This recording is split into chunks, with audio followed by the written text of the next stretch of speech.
Hello and welcome to this musical steps journey around notable places related to songs that you know and love. For this episode, I'll walk the half-mile or so along the semi-secluded narrow track that leads to the site of a bungalow George Harrison bought for his parents, Harry and Louise, in 1965, so that they could escape the relentless fan and media attention that swarmed outside their existing former council house home in Mackett's Lane, Welton, Liverpool, around 15 miles west from here. The secluded narrow track where the Harrison bungalow originally stood is called Old Pewterspear Lane. It's only passable with a car for a very short part of its length at each end. 95% of it is accessible only on foot. Now, I call it a secluded lane. It is still quite secluded today, but it was much more secluded 60 years ago when Harry and Louise Harrison moved here from the tightly compressed and densely populated Liverpool home, where their terraced house became a musical magnet for Beatles fans and the media. Back then, this southern part of Warrington was predominantly populated with farms and occasional houses dotted across the expanse of green fields. It must have seemed like Eden to the Harrisons. This main road existed in 1965, but it was much quieter, of course, far less traffic. Now, less than a minute walk from my home, this area now sees this main north to south A49 route on the Appleton-Stretton border of South Warrington. Incidentally, the A49 closely follows the path of an original Roman road that ran for around about 150, maybe 160 miles, starting at Bamber Bridge around 25 miles north of Warrington, down to Ross-on-Wye around 130 miles south. The road here at this roundabout, called Owens Corner, bisects the A49, and it's here we access the western end of Old Pewterspear Lane, as it runs in a straight line, like a Roman road, around a mile in length, to its eastern entrance. Despite it now being a small roundabout, Owens Corner was once a crossroads that had a garage owned by a man called Owen on one of the corners at the start of the 1900s. This road junction played an important part in why the narrow track was chosen as a secluded place to relocate for Harrison's parents, Harry and Louise, to live away from the hundreds of fans that constantly congregated around their Liverpool home. In a house named Sevenoaks here on Old Pewterspear Lane, the Harrisons found Eden-like earthly peace and tranquility. I suppose it's ironic that George spent his adult life looking for spiritual peace and tranquility, and wrote his song Whilst My Guitar Gently Weeps, partially as an introspective lament on human nature and spirituality. Incidentally, during this time, George's brother Pete lived about 3 miles north in a place called Penketh when he first got married. Many local people recall George buying drinks for everyone at the Red Lion pub in Penketh while visiting his brother Pete during the latter years of the 1960s. I'm not sure if Pete Harrison's Penketh proximity played a part in George's location choice for his gift of the house to his parents, though it likely did. Pete Harrison later moved south to work on George's gardens at his Henley estate around 1970 and onwards. When the Harrisons escaped from their fan and media-swamped Liverpool home to move the 15 miles east here to Appleton, they made multiple secret trips to the bungalow in a small van with their possessions. It was decided a small van, rather than a large removal van, wouldn't alert the media that his parents were relocating, and it worked. The press didn't realise the multiple journeys the small van conducted contained his parents' possessions. After a couple of years, it was at the Sevenoaks bungalow that George wrote one of his most loved songs, the lyrically enigmatic While My Guitar Gently Weeps. It is a song that is often lyrically misunderstood, and musically oscillates between a melancholic minor key to a more positive-sounding, uplifting major key. To try and understand the song, it's worth appreciating where George was at spiritually and emotionally at that point of his life. On one level, the song serves as a comment on the late 60s disharmony within the Beatles, following their return from studying transcendental meditation in India in early 1968. The visit to India saw Harrison re-engage with the guitar as his primary instrument, after focusing on the Indian sitar for the previous 2 years. Inspiration for Whilst My Guitar Gently Weeps came to George when once visiting his parents here in Appleton when he started reading the I Ching, or the Book of Changes. As Harrison put it, The book seemed to me to be based on the Eastern concept that everything is relative to everything else, as opposed to the Western view that things are merely coincidental. Embracing this idea of relativism, Harrison started to compose a song based on the first words he saw upon opening a book at random. The first words that he read from the book, plucked erratically from his parents' bookshelf, were the two words, "Gently Weeps," and so the song was born. Spanning the next few months, Harrison developed it as lyrical inspiration occurred to him. Once George had finished writing the song, he was desperate to record it. He was very proud of it. However, as usual, John and Paul were much more focused on their own songs. Now, this was understandable to a degree. After all, they were constantly pressurized to come up with hit after hit. Nevertheless, George felt John and Paul dismissed his songwriting once again, and coupled with the bickering between John and Paul and the presence of Yoko constantly in the studio talking for John, tension between the band increased. The lack of camaraderie was reflected in the band's initial apathy towards the composition, which Harrison countered by insisting his friend Eric Clapton played lead guitar on the song. Not only was this a way of George making John and Paul take both the song and himself seriously, it showed that George had much less of an ego than John and Paul. After all, his role in the Beatles at this point had been virtually restricted to being the lead guitarist. His occasional lead vocal and song on early albums had felt to George like a concession. His diminishing lack of ego mirrored his growing spirituality and reflected in George's insistence on another guitarist, Eric Clapton, taking the lead guitar role. By doing so, George effectively told the other Beatles, "Don't simply dismiss me as just a lead guitarist, I'm a songwriter."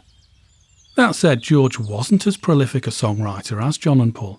They could write hits every day. By contrast, George would often spend months focused on one song, as was the case with While My Guitar Gently Weeps. Harrison wrote the song as an exercise in randomness and fate. Despite the initial random inspiration for the song's lyrics, George poured his heart and soul into saying something about the human condition. One reading of the song illustrates his dismay at the world's unrealized potential for universal love, which he refers to as the love there that's sleeping. As he lyrically indicates, the love isn't dead or non-existent, it's merely sleeping, waiting to be woken. Harrison later explained the inspiration and meaning of his song. He said, "The Eastern concept is that whatever happens is all meant to be. Every little item that's going down has a purpose. While My Guitar Gently Weeps was a simple study based on that theory. I picked up a book at random, opened it, saw Gently Weeps, then laid the book down again and started the song." He developed the song throughout 1968. Now at this point all the Beatles were exhausted by the pressure of relentless and constant recording and performing. As a consequence, relations between the band were breaking down. Now it can't be stressed enough that one of the things that most bothered George at this time was he felt his songs were being dismissed, or at least relegated by John and Paul, when arrangements and recording took place. This isn't to suggest they didn't spend long periods of time on George's songs. It's just that George felt the effort put into making them work was not as intense as on John or Paul's songs. As the Beatles dominated the musical landscape throughout the 1960s, the inevitable madness and pressures of fame enveloped the group. What initially kept John, Paul, George and Ringo together was their extremely close friendship. Remember, they had started their musical journey together when they were poor, but of course they became richer as the years passed. Their lives inevitably became more materialistic. George's incipient spirituality meant he felt conflicted by this materialistic result of success. Additionally, as already stated, Harrison's confidence as a songwriter was constantly put under pressure by John and Paul's apparent disinterest towards any of his songs, or at least that's how he felt. However, owing to Eric Clapton's enthusiasm for his friend George's songs, the diffident Harrison became more confident in his own songwriting ability. Nevertheless, when George presented songs to the band, he got fed up with John and Paul not taking much interest. He felt they only gave the least amount of effort possible to his songs. Now, in retrospect, I don't think that's a fair accusation by George. However, it is how he felt at the time. George Harrison's old house? Yeah. Thought it was. George and his then wife Patty Boyd were frequent visitors to Sevenoaks, the Appleton bungalow, and were often seen in Stockton Heath, a village just over a mile north along the A49. In the Martin Scorsese documentary about George, Living in the Material World, there is a photograph of him with his arms around his parents, and clearly taken in the garden at Sevenoaks. George had, at this point in his life, become interested in fate and how everything is connected to everything else. One philosophy he embraced was that of creating something from nothing by using something that you see. It's why George purposely opened a book at random, saw the words "gently weeps" and used those two random words as a starting point to create a song that expressed how he felt about himself, his bandmates, and life as a Beatle in a materialistic world. George was often regarded as the quiet Beatle, whose voice spoke most through his guitar. The lyrics of While My Guitar Gently Weeps metaphorically suggest George speaking through his guitar as he yearns to be heard whilst expressing his spiritual state at that time. Now, good lyrics, as you know, have parallel or multiple meanings. While My Guitar Gently Weeps can be interpreted in a couple, though intertwined, ways. One reading of the lyrics suggests George meant the song as an elegy, a lament for the decadence of the world and society in general.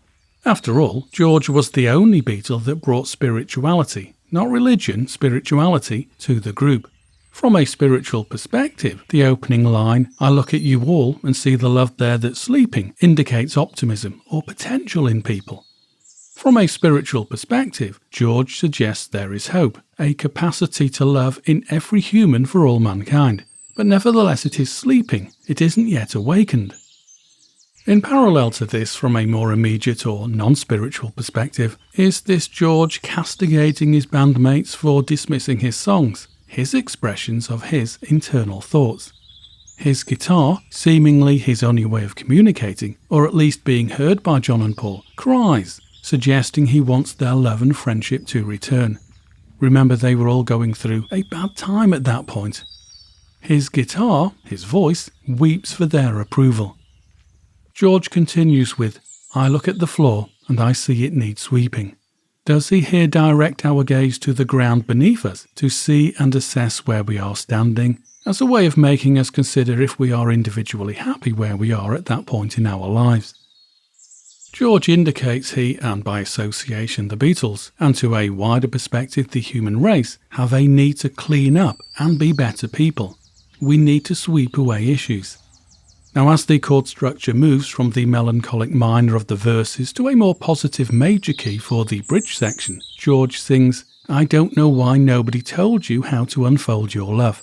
This could be George again sensing the potential that humans have to love and do great things, though they often get bogged down not knowing how to improve their lives. Our potential is there, but folded, unused, untouched. George suggests that we have forgotten how to love because of all the distractions and banalities society has put upon us. We have lost touch with our soul. As the song progresses, George sings, "I look at the world and I notice it's turning, while my guitar gently weeps. With every mistake we must surely be learning, still my guitar gently weeps." Here it's possible that he's asserting everyone is indifferent and untroubled by the chaos going on around them. Though pessimistic, George still has hope that we can all learn from our mistakes before it is too late to save ourselves, to save our soul and spirit. So that's the spiritual interpretation of the song. In parallel, George also indicates how he felt overshadowed by John and Paul, and by association, Beatles fans, that focused almost entirely on the Lennon and McCartney songwriting partnership. When George sings, "I look at you all and see the love there that's sleeping, while my guitar gently weeps," it's possible to interpret this as George thinking there is less love for him from Beatles fans because he never really got a chance to get them to appreciate his songwriting ability. Every time he says, "while my guitar gently weeps," he describes himself. Remember, his guitar is his voice. George is gently weeping because he is forced to help and support people that overshadow him. Do the lines, "I look at the floor and I see it needs sweeping," in this sense, show George describing himself like a servant to John and Paul. He suggests he always helps their success by cleaning up and improving their raw material, their songs. Though it's clear George felt undervalued as a songwriter, I'm not sure it's fair to say McCartney intentionally snubbed his old school friend George. It's more likely that Paul was in a combative mood against John, as they were always trying to outdo each other's songs. As a result, Paul probably overlooked George. No stronger than that. He overlooked George only in the sense he was focused on John. Now later, Paul did admit that he perhaps did overlook George's ability, because he hadn't presented any strong songs to the band until maybe around 1966 and onwards. What is certain is once George brought Eric Clapton into the studio unannounced to record While My Guitar Gently Weeps, both John and Paul immediately upped their game. In fact, though probably not intended, McCartney immediately started playing the opening staccato piano riff that introduces the song. Paul's initial staccato piano notes are redolent of an SOS Morse code message that, though as I say probably unintentional, suggests how George felt how the world and the human race needs help. What the piano riff does show us, though, was Paul could immediately improve a song just as soon as a prompt was applied. In this case, the guitar legend Eric Clapton being in the studio with the Beatles. So that's this musical steps video walking the narrow, semi-secluded Old Pewterspear Lane to Sevenoaks, where George Harrison wrote While My Guitar Gently Weeps, at the bungalow he had bought for his parents. The bungalow has been knocked down now, and a much larger house, well, a couple of houses, now sit on this site. Now, if you've got any suggestions for future walks, let me know in the comments below, and if you've enjoyed this walk, hit the like button. Okay, I'll talk to you again.